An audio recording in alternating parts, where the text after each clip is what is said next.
Hey, what's up, guys? This is Christian, back on the grind here with my good friend Trevor Lo. This is episode 10.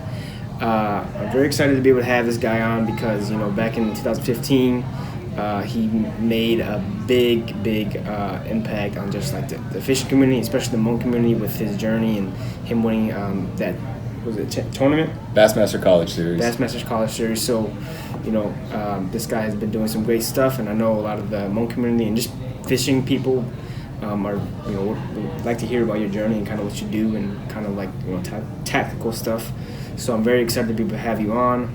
Thank you. The 5-10 people that don't know who you are, let them know a little bit about you and kind Sure. of what you're up to. So, my name is Trevor Lo, born and raised here in Minnesota. I ended up going to the University of Minnesota where I fished for the team there. Ended up winning the Bassmaster College Series, and from there just kind of catapulted my fishing career into the Bassmaster, I guess you could say, platform. Mm-hmm. Fishing around the country for a year, and now just in Minnesota doing a lot of fishing locally, as well as trying to get out fishing against the best guys in Minnesota. For sure. So tell us a little bit about like how you got into fishing. Like tell us like your first time Sure. going fishing, a little bit about your origin story, about how you got into fishing. So growing up, my dad would always take me fishing, and I guess it just started from there. There's a lot of Hmong people in our community that love to like white bass fish, crappie fish, For sure. and bass fishing now is taking a big place in the Hmong community as well. But definitely that's how I got started. Then I started fishing some local tournaments with a lot of the Hmong bass fishing community guys, and from there just developed a passion to pursue that. Gotcha. So what about, do you remember like your first time fishing? I can't say that I remember my first time fishing. Were you like pretty young or what? Yeah. Yeah. I mean, I've been around lakes and held For fishing sure. poles ever since I was a kid. Yeah, so it's kind of hard to remember that. Yeah. Cool. So talk about like how you got into, you were talking about like you going to high schools and talking about the fishing Sure. and ins and outs. How did you kind of get into that for like competitive fishing? So, I mean, I started fishing around Minnesota with a lot of the Hmong guys that were in the tournament scene. Yep. And as I got to high school and college, I knew that they had high school fishing down south, but they hadn't had it up here yet. Mm-hmm. So I narrowed my college search based off of their fishing teams. Gotcha. I figured out the colleges that had the major that I wanted to go with, as well as how good their fishing team was on a national level. So I narrowed my search down to North Carolina State University because I have some family down there. Virginia Tech was number 2, and then the University of Minnesota was number 3 as kind of a safety fallback school. Mm-hmm. And U of M had a club? Or? Yes, they Gotcha. did. Mm-hmm. Gotcha. That's awesome. And then how did you kind of choose between the three? Was it just like U of M, it's like my hometown, I want to stay here? Or what? Yeah, so a little backstory of me, I'm a Christian, and I grew up with this church and had a really good relationship with a lot of people there. Didn't want to leave that, so I decided to make my choice based on that so that I could stay with my local church and continue to serve and be plugged in there. I get it. Where do you go? I go to Beacon of Hope in St. Paul. It's right off of 35E in Cayuga. Okay. Maybe I've seen it or heard of it. I'm a Christian too, so Okay. I go to HAG. Yeah. 61. Yeah, I got a lot of friends at HAG. Yeah. Yeah. So cool. So how did you like? So let's break down competitive fishing. Sure. People probably don't really know too much about that. What is competitive fishing? What's the process kind of look like? In the tournaments. So most of the tournaments are. A lot of them are held around the country, of course. There's definitely a lot of tournament trails here in Minnesota locally. Typically, it's for bass, largemouth and smallmouth. So you go out, have your practices the day before, day of the tournament. You start 6 o'clock, 7 o'clock, depending on what time of year it is. Yeah. You catch either your 5, 6, 7, 8 biggest fish, depending on the tournament. Yep. And you weigh them in. At the end of the day, whoever has the most weight ends up winning the tournament. Gotcha. It's pretty simple the way you Yeah. break it down. Yeah. Mhm. Okay. Gotcha. And then is it weigh-ins like per fish or like how many fish you catch or what? So each tournament is set up a little differently. Some tournaments there's 5 fish that you get away. So if let's just say you catch 20 fish, Yeah. you'll keep your biggest 5, Yeah. and throughout the day, you're only allowed to hold 5 in your live wells or in your boats. Yeah. And if you catch one that's bigger than your smallest fish, then you'll let go of your smallest fish and then keep the bigger one. Yeah, for sure. So talk about like game planning for that type of stuff. I mean, you know, I'm pretty sure it's just similar to like, you know, a basketball game or a basketball tournament or like a football tournament or anything like that. How do you kind of game plan for that stuff? You take in all sorts of things into account. You have seasonal patterns on the fish, weather, temperature, the body of water you're fishing, because not every lake is the same. Lake Minnetonka here in Minnesota is probably the best lake if you want to learn how to be a very versatile angler and have all sorts of different techniques that you need to learn how to do. Every bay in Lake Minnetonka fishes a little bit differently, so trying to understand which bays will have the more quality fish that time of year can really help you to be a better angler. Gotcha. So how did you go from like figuring out like this season is going to be like this or this season is going to be different? How did you kind of figure that out when you were growing up? The biggest thing is time on the water. That's definitely the most important thing. Okay. And it's definitely the hardest thing too, because I know a lot of us guys are busy, and I'm very fortunate to have a career in this where I get to devote a lot of time just to spend on the water, perfect my craft, just really learn how that particular body of water fishes and the ins and outs of it. Gotcha. So you know, I'm pretty much you're pretty much in like trial and error, pretty much going out there and getting out there, and just experiencing it all, right? Just learning as you go, right? Exactly. There's going to be good days out on the water, and there's going to be bad days out on the water. But the biggest thing is, as long as you're taking something away from that, I always tell people it doesn't matter if you have a bad day on the water, because if that happens, that just tells you what not to do. Exactly. Yeah. So I think that's something that's relatable to a lot of things. Yeah, absolutely. So yeah, I love that. So how do you kind of decide, like, I mean, obviously you're going to have like different type of brands that you want to be able to stick to as far as like lures, baits, rods, and stuff like that. How did you figure out that type of stuff? I think a lot of it is trial and error, especially when it comes to selecting your rods and your reels, all sorts of lures.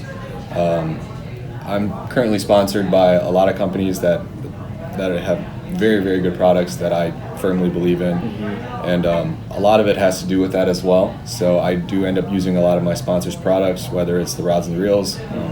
I think the biggest thing that varies is more so the lures. A lot of guys I guess you could say in the fishing industry will use a different company's lures, and that's totally fine, but as far as sponsorship goes, you're only allowed to endorse the products made by your sponsor. So but as far as that, a lot of it has to do with trial and error, and just to figure out what kinds of baits and techniques the fish want for that particular body of water. So talk a little bit, I love that you brought the sponsorships. So talk a little bit about like how brands kind of like choose you, because obviously you have like a good social following, right? Sure. And then when you're out in the water, I'm pretty sure, you know, you're at these tournaments, you've won a little bit, and people can see you. So how do brands like kind of approach you and stuff like that? Yeah. How do you decide which one? So definitely, you'll have companies that will approach you. A lot of the time, you'll be approaching companies as well. Okay.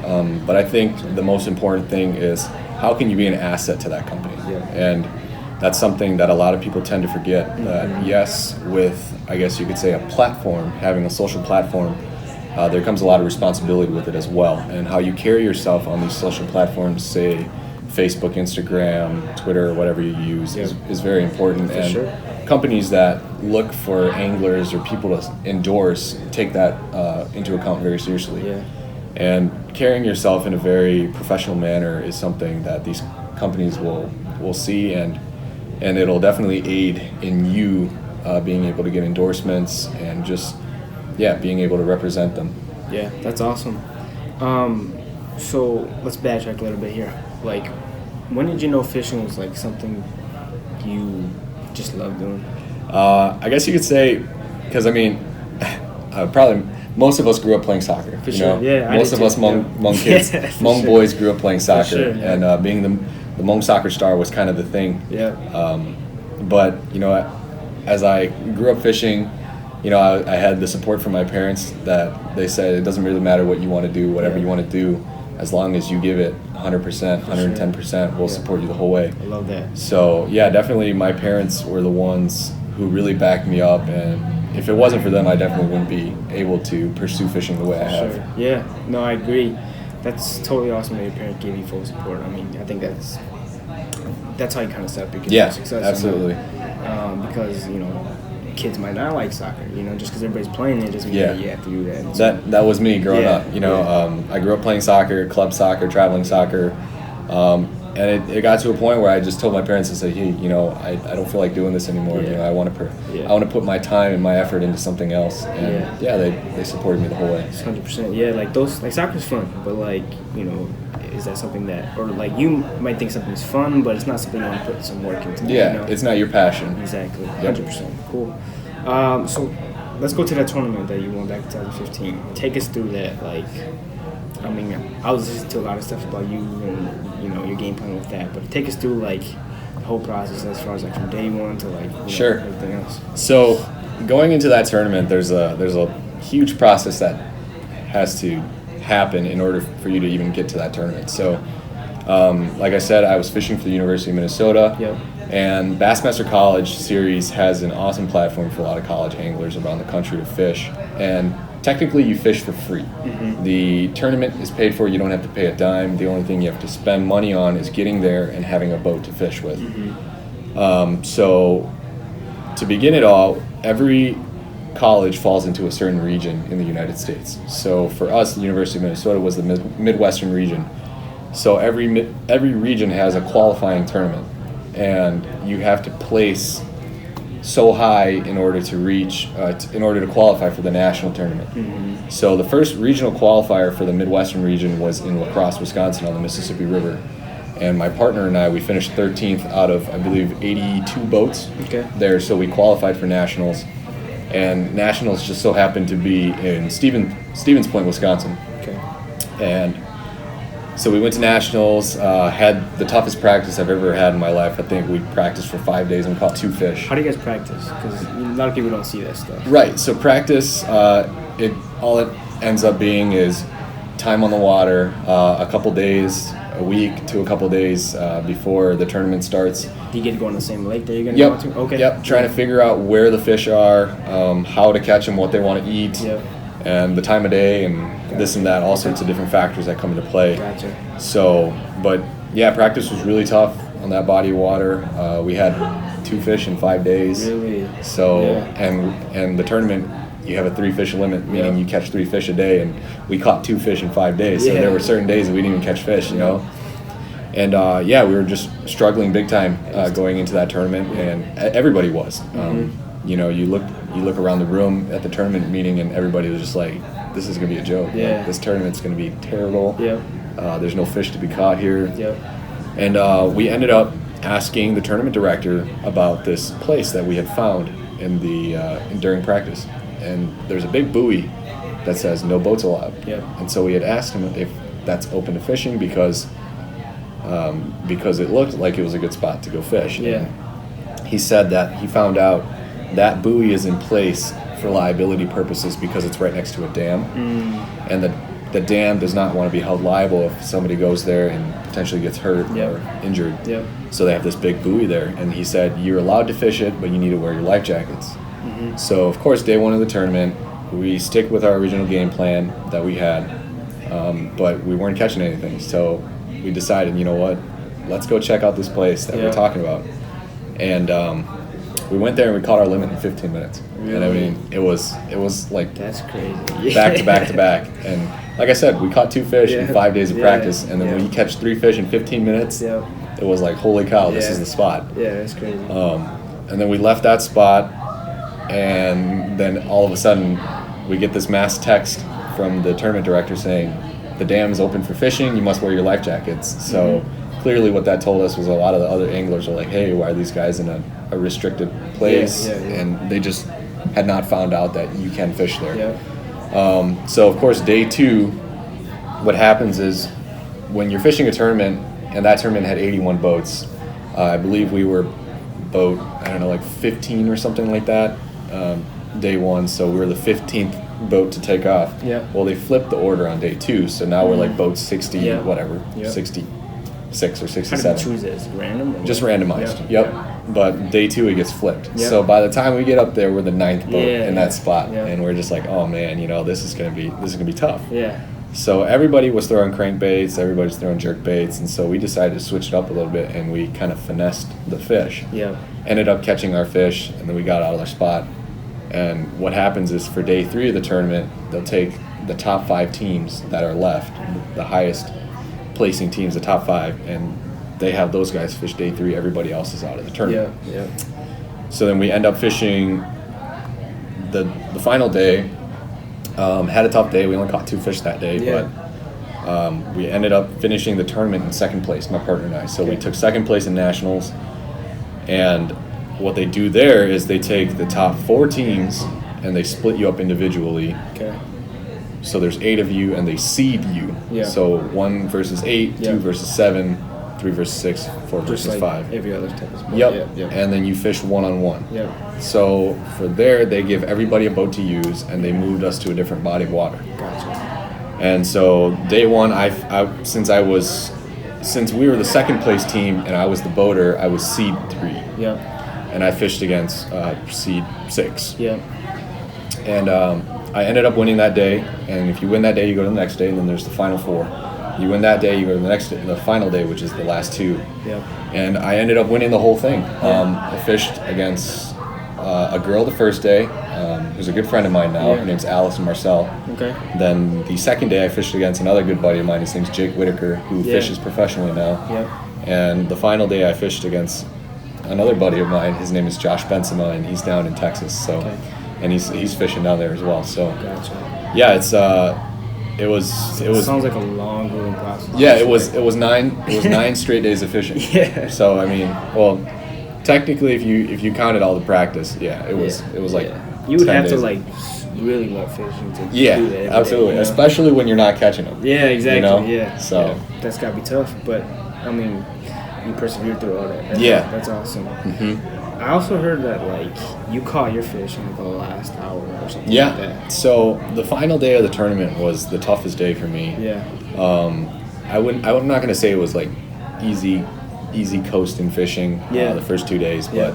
it was definitely much easier than it was the last day. Yeah. And by I think it was 1 o'clock, I had 1 fish in the boat, and we only fished until 3. Mhm. And so I was like stressing out. Yeah. I couldn't do anything, and I couldn't catch a fish to save my life. Then the conditions got right. The sun came out, the wind died down a little bit, and I started flipping a Senko. And if you don't know, a Senko is just a little 5-inch stick worm. Just started flipping a Senko, and Yeah. I got bit, and then I lost the biggest fish I had seen that entire week. Really? It's about 4.5 pounds, and I Wow. lost him right at the boat. Yeah. And I was just down in the dumps, and I'm like, dude, that's it. I lost the tournament. Yeah. I thought I was done. I Yeah. thought I didn't have a chance. Yeah. And a friend of mine who was actually driving a boat for a camera guy Yeah. was next to me, and he said, hey man, it's not over. Get your head back in the game. Let's go. Yeah. You can still win this. Yeah.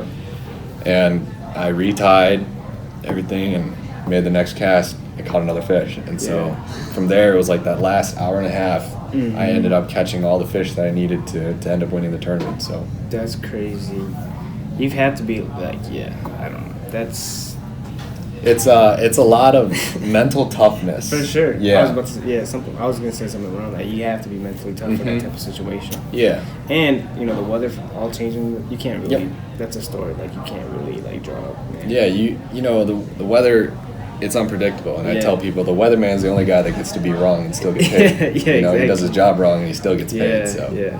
That's awesome though. I love that story. thank you. Do you have to tell that story a lot, like the whole tournament story? I wouldn't say not in great detail, but Yeah. I've had to share it a couple times. Yeah. Okay. I was just wondering. 'Cause, Mhm. Yeah. So, tell us about like. I know you're good friends with Brian Robinson. Yeah. Tell us how that happened. So, B-Rob, So you call him B-Rob? Yeah, That's B-Rob. what that's called or what? I guess it's just what we call him, B-Rob. Okay. B-Rob's a good guy. Gotcha. He played for the Minnesota Vikings. Yeah. Yep. Defensive end in Yep. '96. And what happened was I won the college thing, and I think it was that year Yeah, it had to be that year, 2015. Yep. I think it was Christmas Day. He followed me on Instagram. Really? Yeah, and I was like fangirling big Yeah. time, like holy cow, you know. Yeah. Like, Well, let's backtrack here. So when you won a tournament, when was that? Like what? July. July. Of And then 2015. Christmas he followed. Yep. Okay. That following Christmas he followed me, Yep. and of course I'm a big Brian Robinson fan. Yep. You know, I'm a big Vikings fan. Yep. And when he followed me, I was like freaking out, like Yeah, holy yeah. cow, Brian Robinson just For followed sure. me. I showed my cousin who's a diehard, and he's freaking out. Yeah. So I shoot him a message, hey, you know, hey Brian, you know, it's awesome. Thank you for the follow. Yeah. Huge fan of you. Yep. Would love to get out fishing with you sometime. Mhm. You know, and so we kind of put a date on the calendar, and he and I were supposed to fish on a Wednesday. Okay. And what had happened was I had also planned to fish with my dad on that Tuesday. So it would have been Dad on Tuesday, Brian on Wednesday. Yeah. And so Monday, I go into my boat to get ready and just to go tie up all my lures and my rods and everything to get ready for my day with my dad. Yeah. And I go to my boat and there's fishing line hanging out of my cover. And I'm like, okay, that's kind of weird. Maybe I forgot something, right? Mm-hmm. So I take off the cover and lo and behold, there's a crankbait Yeah. with that fishing line hanging off. And I'm like, Yeah. this is strange. Yeah. You know, this isn't right. I don't leave stuff hanging out like this. Yeah. And then I looked at that crankbait, and I remembered that crankbait was on one of the rods that I had in my boat. And so that's when I panicked, and I thought the worst, you know. And lo and behold, I open up my boat, my latches are busted on it, Yeah. and all my fishing gear stolen. Wow. Yeah. So on that Monday, I find out all my fishing gear is stolen. So somebody broke into my boat and took about, I think, like $8,000 worth of rods and reels. That's crazy. So yeah, that's a lot. yeah, and that was a big blow to the stomach. You know, Sure. there's no other feeling that describes like that empty feeling you get inside when you have all your stuff stolen from you. Yeah. And so what happens is I get in touch with my dad, Yep. tell him what happened. We filed a police report. Then I remember that, hey, you know, I was supposed to take Brian out fishing too. So I shoot him a text and I said, hey Brian, you know, I hate to do this to you, but do you mind if I borrow some of your gear when we fish, because Yeah. somebody just broke in my boat? Yeah. And he goes, hey man, I'm sorry to hear that. Why don't you come over to my house? I've got a bunch of rods and reels. I don't want you to miss your day out tomorrow with your dad. Yeah. And just come over. I'll give you a bunch of rods and reels Yeah. to use. And so he sent me his address, went over to his house, Yeah. and he was like, dude, just pick out any rods you need. And so yeah, that's kind of my story about meeting B Rob. And Yeah. from there, we've stayed in touch. awesome. He hosts, or when he was on the team, he hosted the team Bible study. So Really? he Okay. invited me to do that with Yeah. him every week, and Yeah. that was a good time. Got to meet a bunch of the other players as well. Awesome. But yeah, he and I, we still keep in contact. We get out fishing every once in a while when he's Yeah. in Minnesota. So Gotcha. So you hang out with B-Rob a lot. You guys were fishing a bunch and stuff like that. You guys just been close over the last 3 years or so? yeah, we keep in touch, and yeah, we get out fishing as much as we can. Yeah. Like I said, this is his first year of not being on the team. Yeah. He was released this beginning of the season, I saw which is pretty unfortunate. Yeah. But apart from that, it was just kind of seeing how his schedule fit mine, and trying to get out as much as we could. For sure. Yeah. Cool. So I also saw the video on your Facebook of that grandpa that was asking like, how do you throw your Oh things yeah, so yeah, far? sure, okay, yeah. Tell us a little bit about that. Like, Yeah, so that story goes, I think I had to pick up my mom from work or something Okay. like that. Yeah. And I had like, I don't know, maybe an hour to kill. And an hour's not enough time for you to go put your boat in the water, go fish, and then put your boat back on the trailer, Yeah, and then for drop sure, it home. for So sure. I was like, you know what, I'm just gonna go to Keller. I live right by Keller Lake. yeah, I do too. And I was just like, I'm gonna go make a couple casts around Yeah. Keller, and as I'm fishing, I see this old guy. He's fishing. He's throwing a sink on a spinning rod, and I'm out here just throwing a frog. And he comes up to me and he asks me, you know, how do you use this? How do you use this bait casting reel? And I basically just kind of walked him through it with my broken mung, and Yeah, you know, yeah, tried to yeah. explain everything I Yeah. could to him. Yeah. about how to set up the reel to use it correctly, and within 5 minutes, I mean, he's chucking a frog, slinging a frog, you know, and he's loving it. And I took a video of him bombing this frog out there, and that's awesome. You know, just wanted to see. I couldn't figure out how I would get in touch with him, minus exchanging my number with him right then and there. So, what I figured is, you know what, let me take a video. I'll post it on my social media just to have some people reach out to me and say, you know, hopefully somebody that follows me knows who this person is, or at least knows somebody who knows this person. And it worked out. You know, I ended up getting in contact with his daughter, and figure out who he was. Contacted some of my sponsors, and got him a new bait casting setup, and was able to deliver it to his house. That's awesome. How long ago was that? Oh man, was that like right after your tournament or what?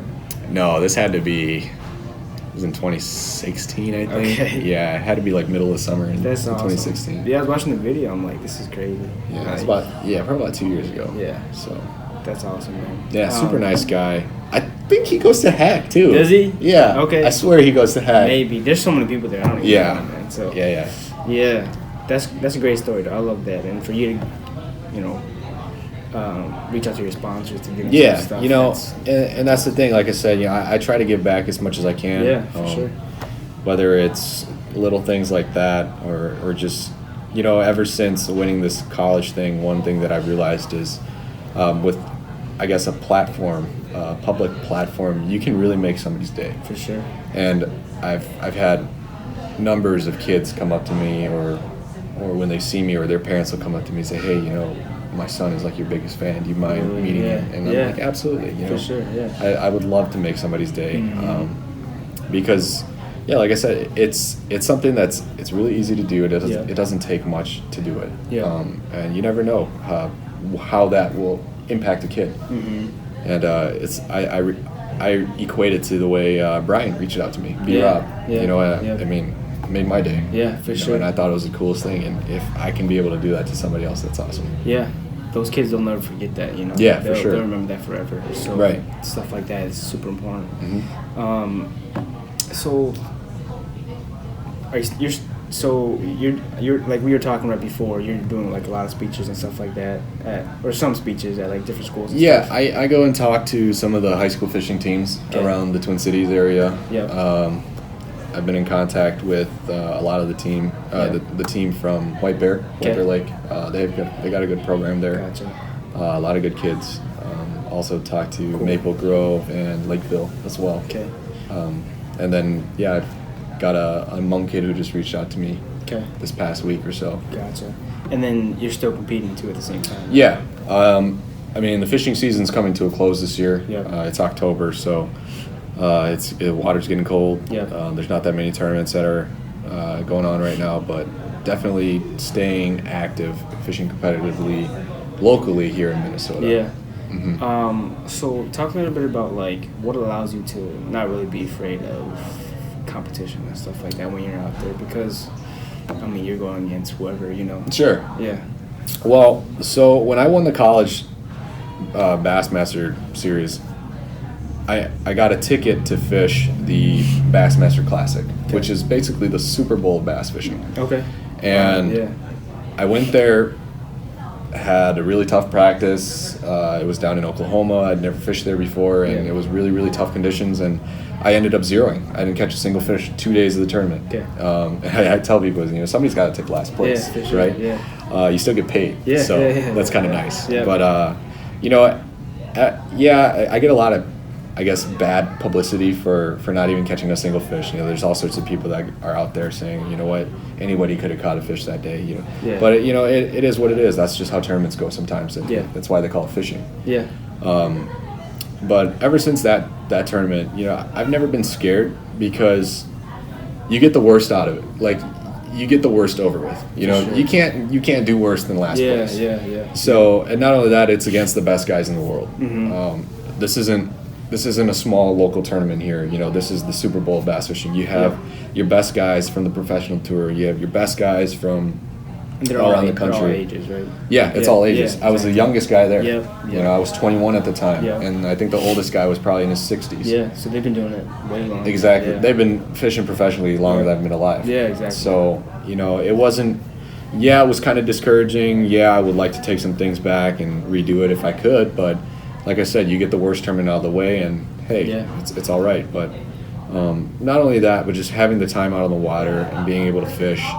And, you know, the more you fish, the better you get, of course. Yeah. But I think one of the biggest things is you just have to be able to swallow your pride, just be humble and say, you know what, to the guy that won the tournament, hey, you know, I'm new here, I want to learn.